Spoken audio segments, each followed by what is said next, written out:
This story is a big deal, and it is a story that you won't, in all likelihood, hear reported across much of the national liberal media.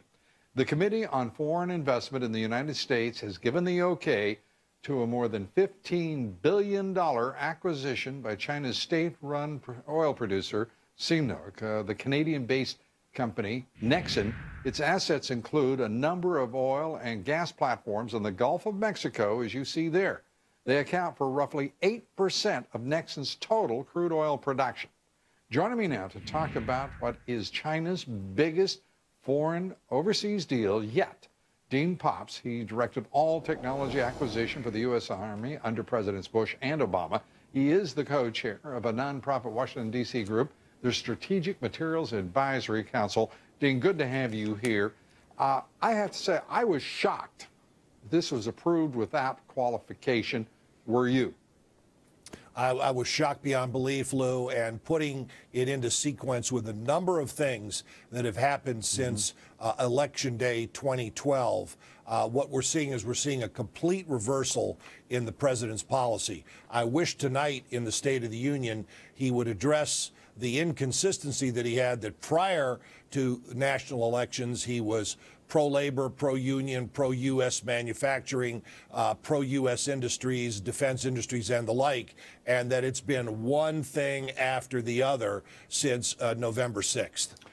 This deal, I mean, the Canadians themselves said in December, as they approved the acquisition of Nexen by CNOOC, the Chinese overseas oil company, the Canadians announced it would be the last deal of its kind that would be approved by the Canadian government, that it was drawing a clear line against state-controlled companies taking majority stakes in the strategic Canadian oil sands.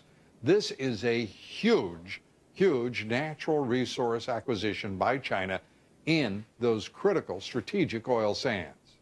And you have to link it, Lou, to what happened in the weeks prior to that. In the weeks prior to that, China acquired A123 battery systems that you and I spoke about, right, and which gives them the absolute 8 to 10 year lead in renewable energy. Now, by the acquisition of Nexen in Canada, which, by the way, gives them offshore oil fields in the Gulf of Mexico and puts them right next to Naval Air Station New Orleans, I might add, which is a military and a national security concern. They've also gotten the natural energy supply chain part of this.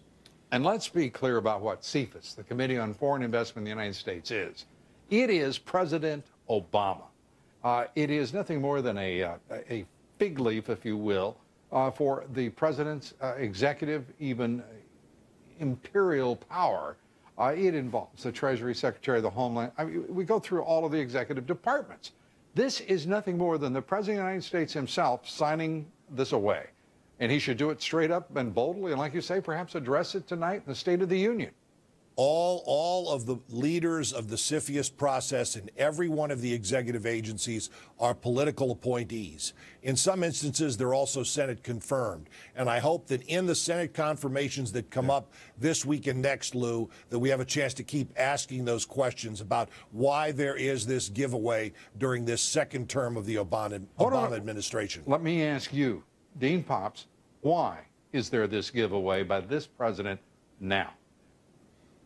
I believe that he feels unconstrained and feels that he can repay favors that have been done both in the cynical political world. I also noted that Bill Daley, his former chief of staff, and a representative of Rahm Emanuel were, just as of the date of the CFIUS decision made for A123 battery, found themselves in Beijing and Shanghai asking for real estate investments in the city of Chicago. So it's all very cynical here, Lou, what the quid pro quos are, but it doesn't bode well or spell well for our country.